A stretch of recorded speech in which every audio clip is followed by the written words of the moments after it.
Assalamualaikum warahmatullahi wabarakatuh. Sebelumnya saya akan memperkenalkan anggota kelompok dari kelompok 1. Yang pertama Niken Dea Yasita dengan NIM 10, yang kedua Dina Riza Alfia dengan NIM 22, yang ketiga Novita Kamalia dengan NIM 25, dan yang keempat yaitu saya sendiri Mardatila Fatihatul Iza dengan NIM 35. Kelompok 1 akan mereview jurnal pertama yang diberikan oleh dosen pengampu mata kuliah seminar MSDM yaitu Bapak Al-Kirom Wildan dengan judul A Socio-Technical Framework for Bringing Artificial Intelligence into the Organization, atau dalam terjemahannya yaitu kerangka kerja sosioteknik untuk menghadirkan artificial intelligence ke dalam organisasi.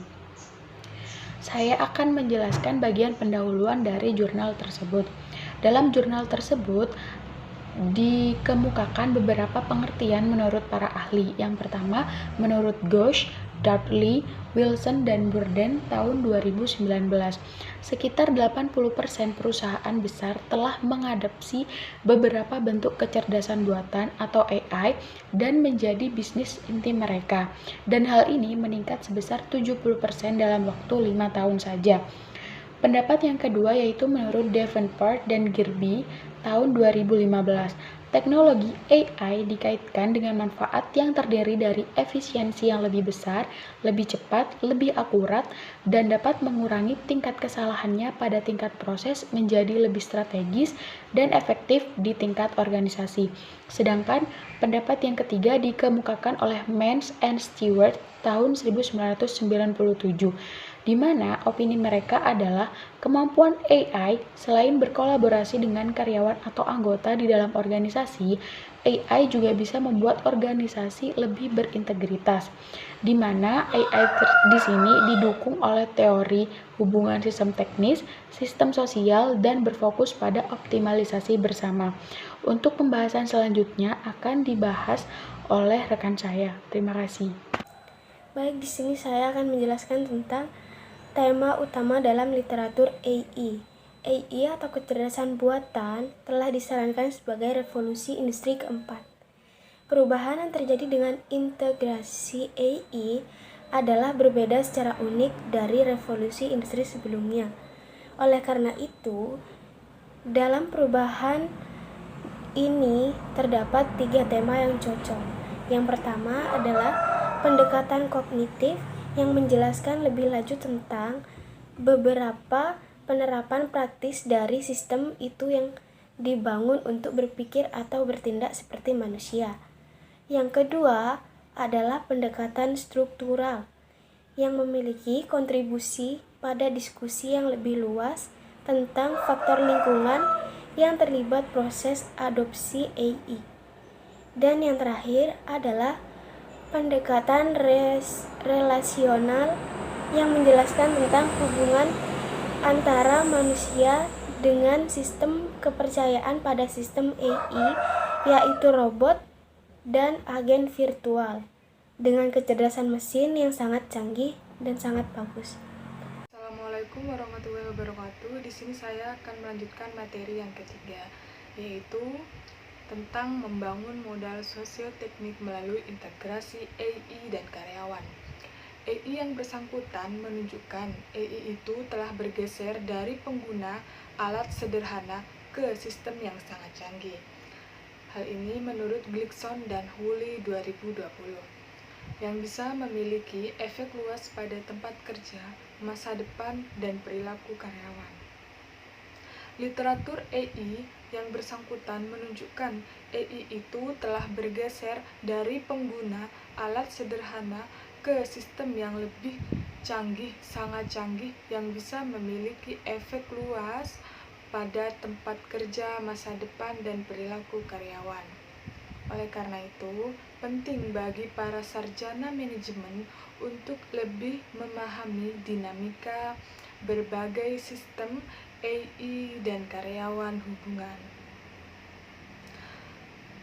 Dalam teori STS menawarkan satu perspektif yang dapat membantu membangun pemahaman tentang bagaimana integrasi AI dan karyawan dapat mengarah pada keunggulan kompetitif bagi organisasi.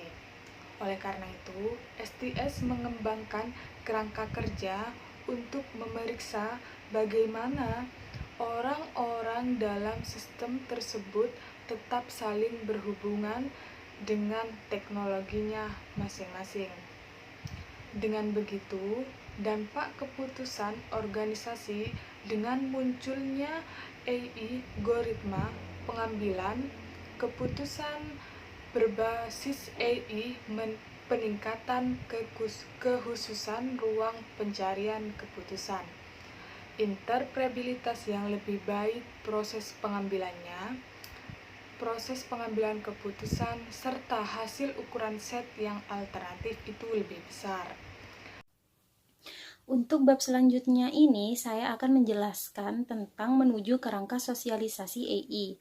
Dari proses sosialisasi telah dilakukan pendekatan sosioteknik untuk membawa AI ke dalam organisasi sehingga AI membawa komponen pembelajaran untuk membantu suatu pekerjaan menjadi lebih baik, stabil, dan mudah dimengerti.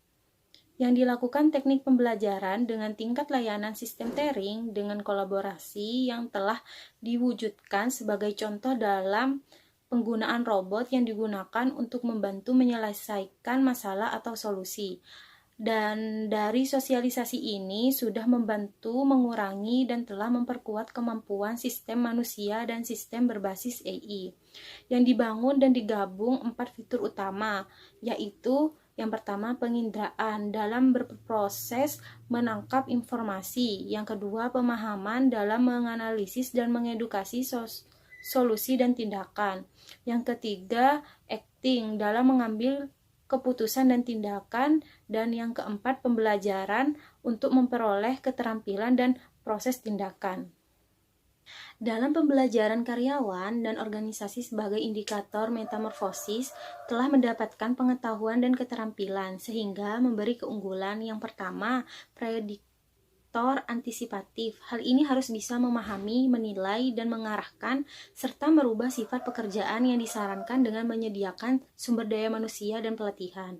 Yang kedua, proses pertemuan yang bertindak dalam merubah peran yang terdiri dari yang pertama kejelasan peran dalam membangun pemahaman, yang kedua penguasaan tugas atau efikasi diri, yang ketiga interaksi sosialisasi yang beradaptasi, memahami dan berinteraksi, yang keempat pengembangan kepercayaan dalam 2 faktor. Yang pertama seberapa cocok dan baik, dan yang kedua timbal balik. Yang kelima, desain pekerjaan dari sifat dan tingkat saling ketergantungan atau umpan balik. Selanjutnya ada kondisi batas. Hal ini menunjukkan apa dan bagaimana konseptualisasi integrasi dalam mengembangkan AI dengan beberapa hal, yaitu yang pertama jenis karyawan, dan yang kedua kesiapan teknologi yang mengamati kemampuan kesiapan teknologi yang tinggi, dan terakhir ada hasil metamorfosis yang berfokus pada hasil pembelajaran karyawan dan hasil penelitian yang menunjukkan bahwa sosialisasi yang efektif dapat mengarah dan produktivitas yang besar dan komitmen yang tinggi. Saya akan membacakan kesimpulan dari jurnal kelompok 1. AI dibuat dan diatur secara fundamental untuk mengubah masa depan di dalam bidang pekerjaan.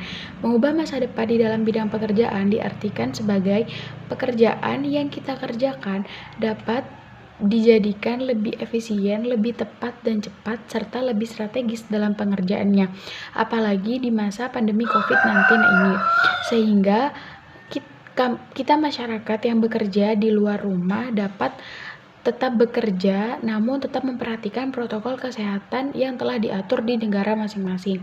Adanya AI juga menunjukkan bahwa karyawan juga dapat meningkatkan keselamatan serta tetap mendapatkan hasil yang baik untuk organisasi sosial yang ada di seluruh dunia. Seperti contohnya yaitu pekerjaan dokter dan perawat yang tetap dapat dioperasikan dengan jarak jauh dikarenakan kondisi krisis pandemi COVID-19. Sekian dari kelompok 1, kurang lebihnya mohon maaf yang sebesar-besarnya. Terima kasih. Wassalamualaikum warahmatullahi wabarakatuh.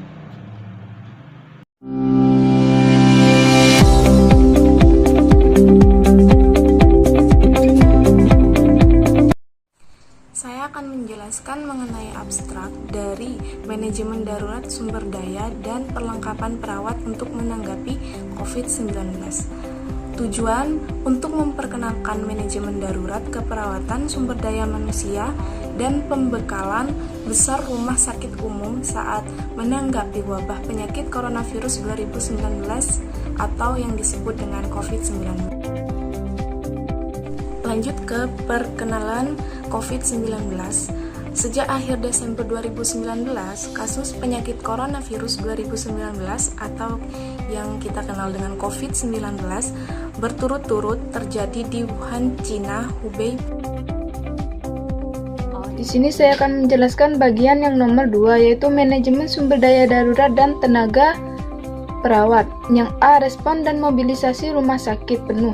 Maksudnya respon di sini yaitu tim kepemimpinan segera melakukan tindakan sepenuhnya terhadap perawat dan memiliki tanggung jawab sepenuhnya. Sedangkan mobilisasi rumah sakit penuh yaitu tindakan serentak yang dilakukan di rumah sakit dengan pelatihan dan pengetahuan terkait COVID. Yang B yaitu seleksi ilmiah, konstruksi, isolasi, dan kesatuan penyebaran. Yang pertama yaitu seleksi ilmiah. Maksudnya di sini yaitu terdapat kriteria dalam pemilihan perawat, seperti pengalaman kerja 2 tahun, kesehatan fisik yang baik, dan pemahaman dalam keperawatan dasar. Yang kedua yaitu konstruksi isolasi. Maksudnya di sini yaitu pihak rumah sakit memberangkatkan perawat kepada bala bantuan atau klinik rawat jalan. Yang ketiga yaitu kesatuan penyebaran. Maksudnya di sini yaitu para pemimpin rumah sakit menyesuaikan perawat sesuai dengan situasi pandemi. Pelatihan dan supervisi terfokus. Yang pertama yaitu pengaturan pelatihan yang terkoordinasi. Keperawatan melakukan pelatihan terfokus setengah hari untuk semua kepala perawat dan perawat yang dikirim ke klinik rawat jalan. Yang kedua yaitu pelatihan dan penilaian prakerja. Metode pelatihan dilakukan melalui praktek dan pelatihan online. Yang ketiga yaitu pengawasan terfokus di bangsa. Yang terakhir yaitu manajemen magnet dan dorongan positif. Akun WeChat resmi dari Departemen Keperawatan dan Olah Pesan Ponsel digunakan untuk menyampaikan pengingat perlindungan dan pesan penghiburan. Konseling dan dukungan psikologis dan saluran untuk pelepasan emosi disediakan di bawah upaya Departemen Keperawatan bersama dengan departemen lain di rumah. Yang ketiga yaitu manajemen sumber daya darurat. Ketika rumah sakit umum besar menghadapi masalah kesehatan masyarakat lembaga, penyebaran sumber daya darurat nasional, tata letak, penjadwalan, dan pengisian ulang sangat penting selama proses tanggap, karena proses ini menentukan keberhasilan keadaan darurat manajemen.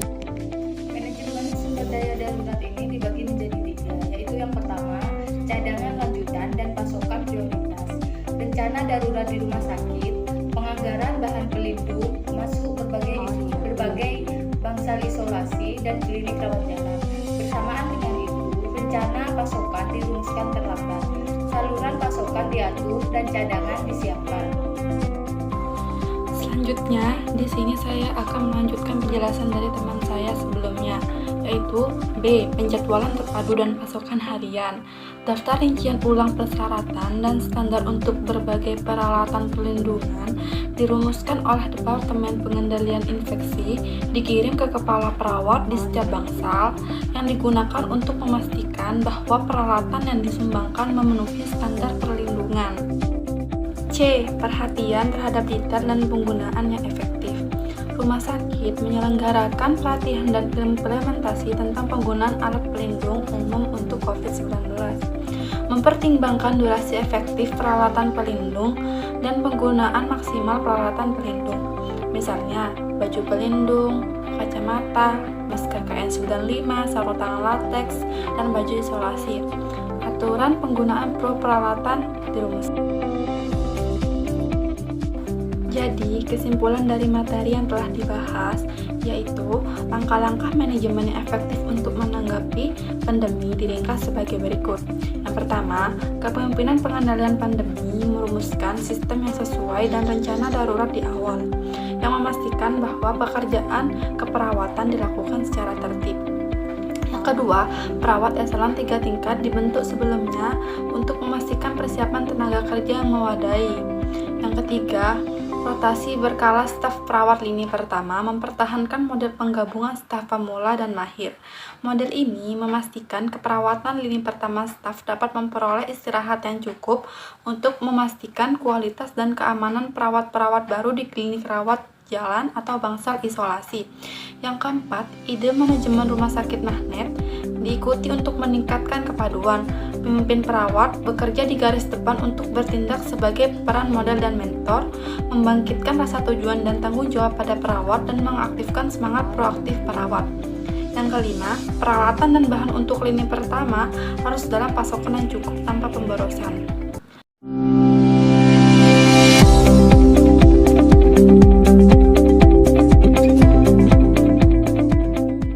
Assalamualaikum warahmatullahi wabarakatuh. Lupa ininya. Perkenalkan, nama saya Ubaidillah.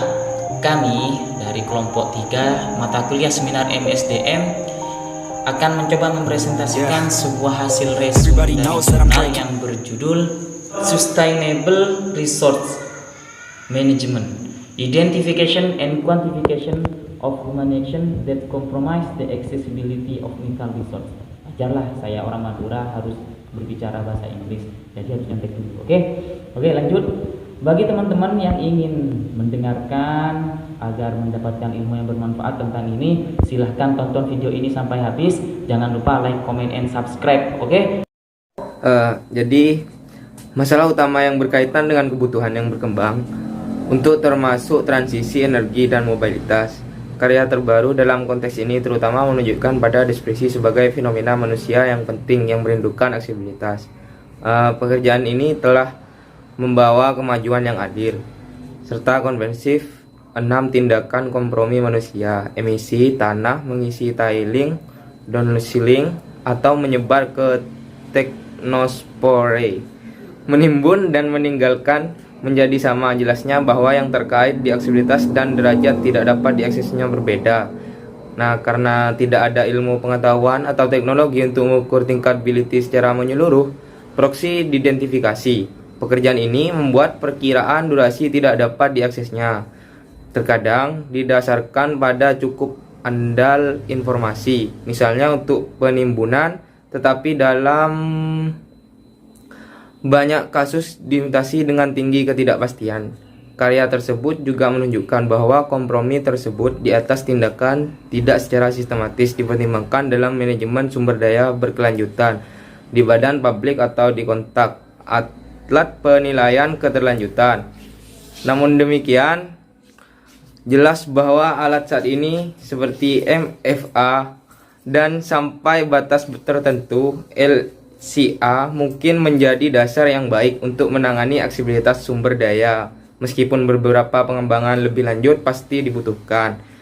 Di manajemen sendiri, itu ternyata Komisi Eropa dengan studi MSA-nya memiliki keunggulan dasar untuk menangani aksesibilitas sumber daya.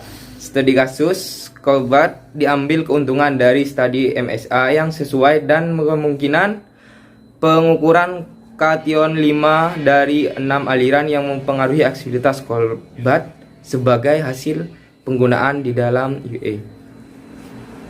Terima kasih.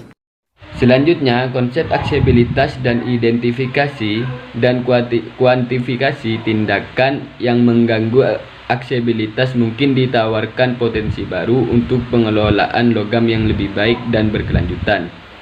Agar daripada mengukur seberapa banyak, kami terus memantau dengan cara berdedikasi indikator ekonomi melingkar. Pendekatan saat ini menunjuk ke peluang nitis untuk berbuat lebih baik dengan mengurangi tindakan kompromi. 6 tindakan diidentifikasi menunjukkan bahwa peningkatan aksesibilitas mungkin membutuhkan banyak tindakan di seluruh rantai nilai dan di sepanjang rantai nilai siklus hidup. Bahan di produksi primer, di manufaktur, dan penggunaan dan pada manajemen akhir masa pakai. Selanjutnya, terakhir, penyebaran konsep dengan studi kasus Colbat UE dapat dilihat sebagai pembuka mata. 70% dari Colbat yang diekstraksi berakhir dengan tidak bisa mengakses saham. Dengan kata lain, tidak dapat diaksesnya dapat menyebabkan sekitar 3 kali lipat dapat dampak lingkungan dan biaya yang terkait dengan pasokan perawan rantai. Karena rantai pasokan ini harus memberikan kompensasi untuk ketidaksesuaian yang dihasilkan. Tidak hanya ekstabilitas yang dihasilkan luar biasa, tetapi ekstraksi surplus terkait dari stok primer ke memenuhi tuntutan yang terus tumbuh, membawa ekonomi lingkungan dan konsekuensi sosial dengannya. Terima kasih.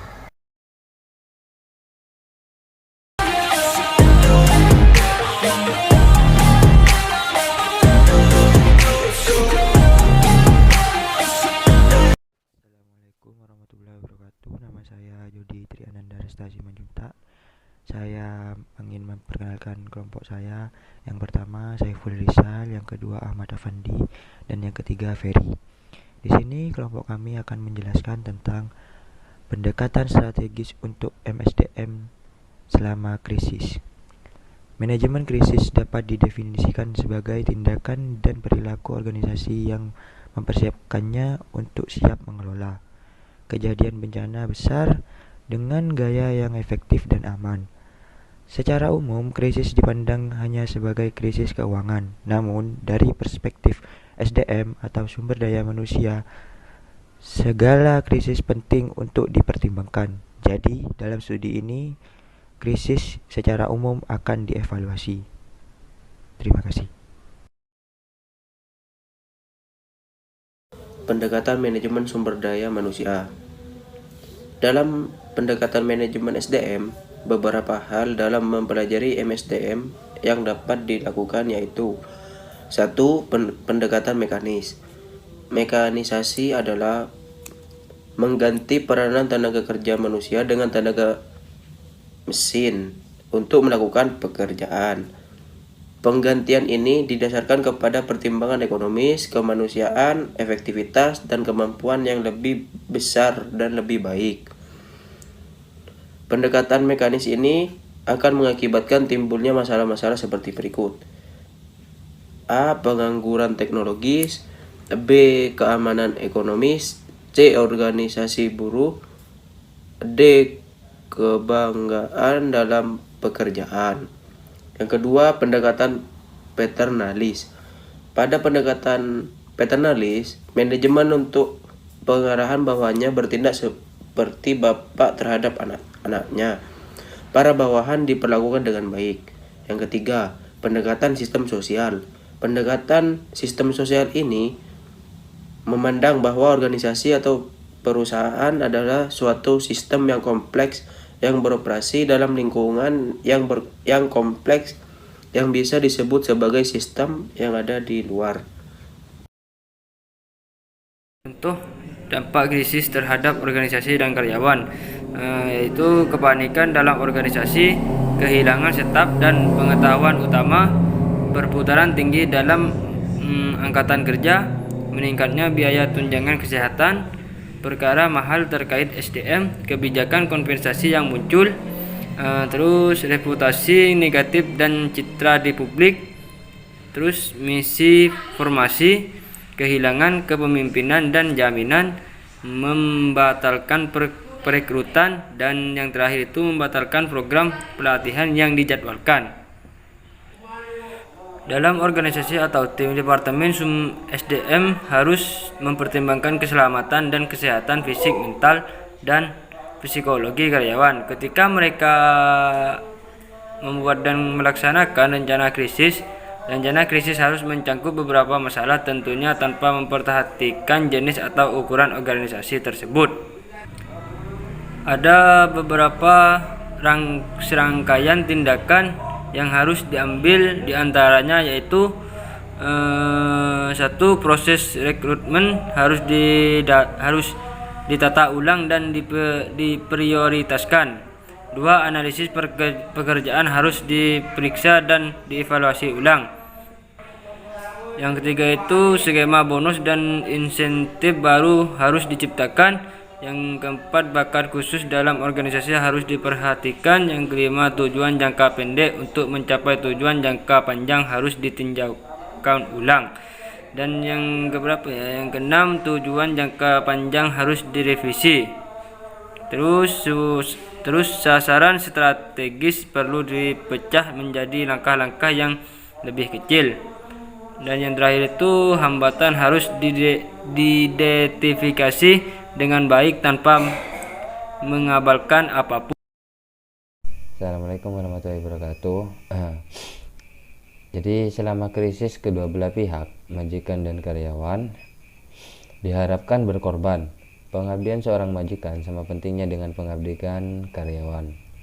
Sebagai pendekatan modern, alih-alih memperhatikan staf secara acak, pemecatan sukarelawan dapat diterima dan atau model kerja paruh waktu dapat diterapkan sebagai solusi. Mengatur ulang upah dan jam kerja mungkin menjadi pilihan lain. Keberhasilan organisasi sebagian besar tergantung pada keterampilan dan keahlian karyawan dan pelatihan profesional berkelanjutan. Jadi kesimpulannya, di zaman modern, krisis tidak bisa dihindari. Tidak ada individu atau organisasi yang dapat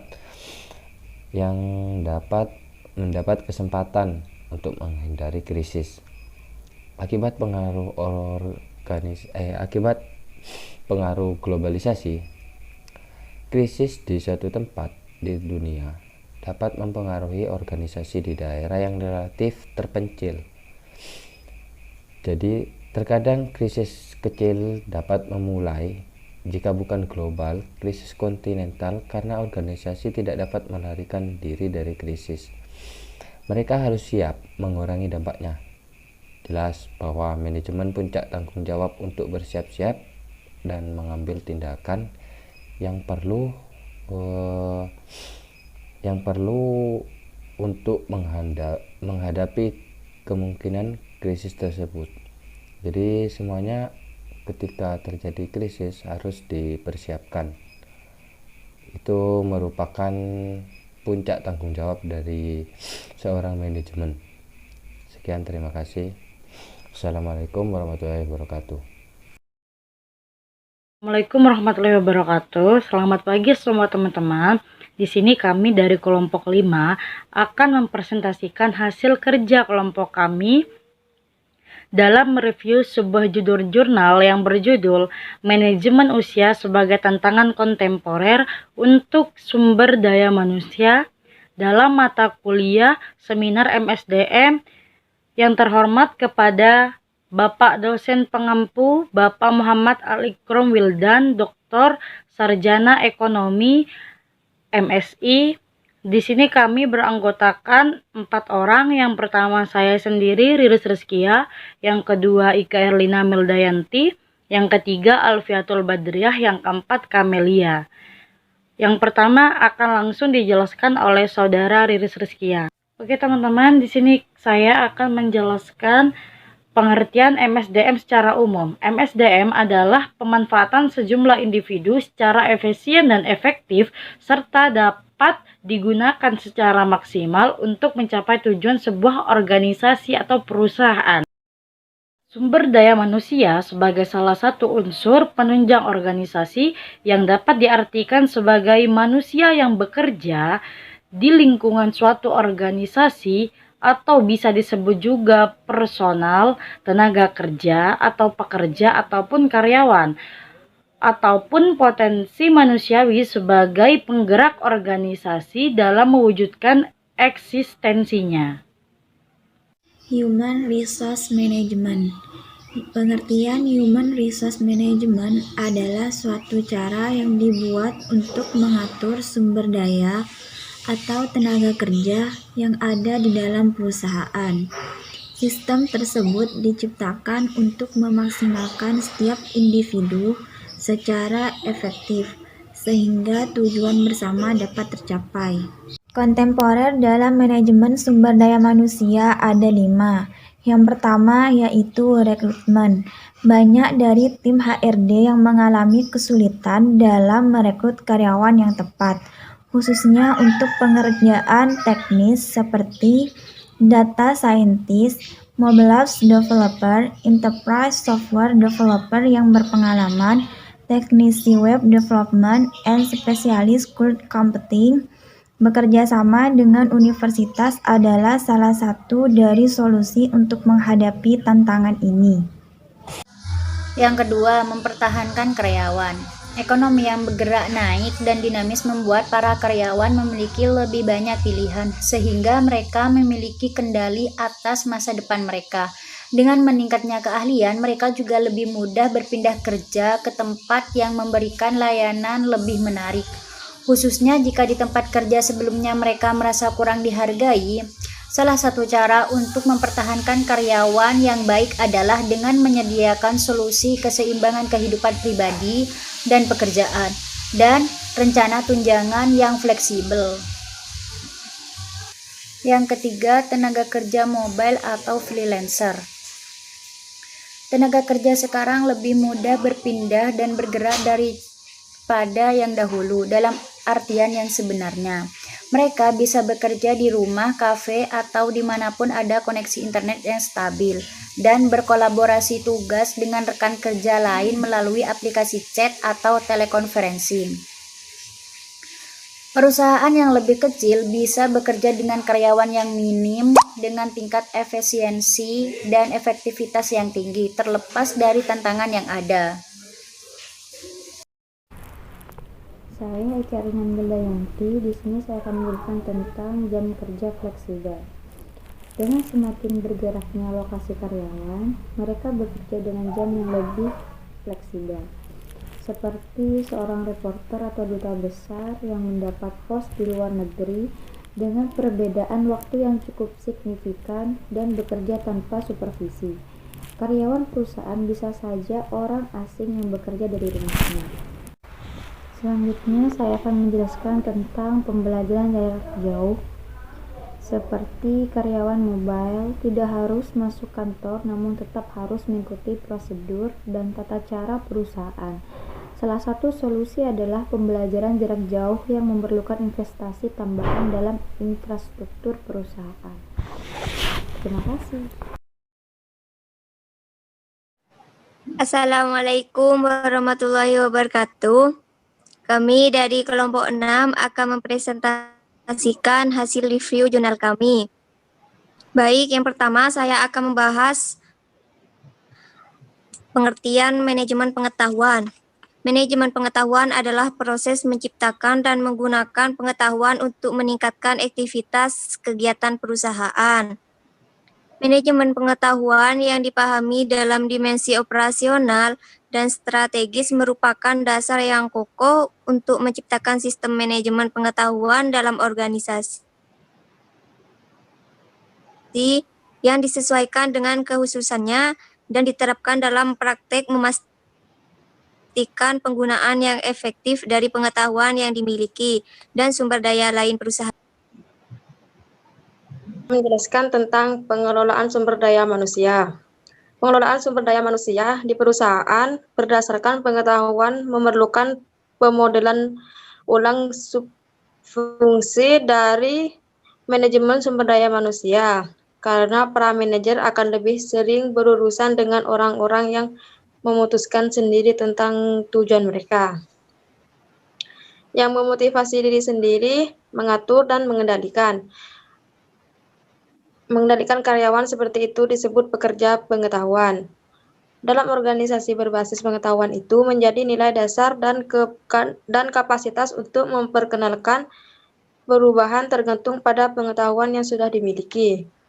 Penciptaan hambatan yang membuat aliran pengetahuan lebih sulit atau tidak mungkin adalah hasil dari penyesuaian dengan budaya organisasi yang tidak tepat di perusahaan. Penciptaan lingkungan kreatif merupakan faktor keberhasilan yang diperlukan dalam perusahaan berdasarkan pengetahuan. Baik, saya akan menjelaskan tentang sistem manajemen sumber daya manusia, yaitu sistem manajemen sumber daya manusia yang sudah pada tahap implementasi pengetahuan harus disesuaikan dengan tujuan, tugas, dan kebutuhannya. Harus digarisbawahi bahwa mayoritas sistem manajemen pengetahuan yang diterapkan oleh perusahaan terinspirasi oleh unit manajemen sumber daya manusia yang mulai menjalankan peran baru seperti yang pertama, bekerja sama lebih dekat dengan manajer dari berbagai tingkat manajemen. Yang kedua, menginspirasi orang merancang solusi yang berbeda di bidang manajemen sumber daya manusia. Yang ketiga, berperan sebagai konsultan dan menasihati untuk semua karyawan. Di hampir 70% dari Departemen Sumber Daya Manusia perusahaan bertanggung jawab untuk menerapkan dan mengawasi sistem manajemen pengetahuan, dan hanya dalam kasus 16% dari perusahaan itu dilakukan oleh Departemen TI. Hasil tersebut membuktikan bahwa sistem manajemen pengetahuan sangat terintegrasi dengan sistem manajemen sumber daya manusia, dan bahwa Departemen TI hanya bertanggung jawab atas desain alat TI yang mendukung manajemen pengetahuan. Dalam beberapa hal kasus, departemen seperti Departemen Organisasi dan Hukum, Departemen R+D, dan Departemen Pemasaran bertanggung jawab atas manajemen pengetahuan. Sekian presentasi dari kelompok kami. Saya ucapkan terima kasih. Wassalamualaikum warahmatullahi wabarakatuh.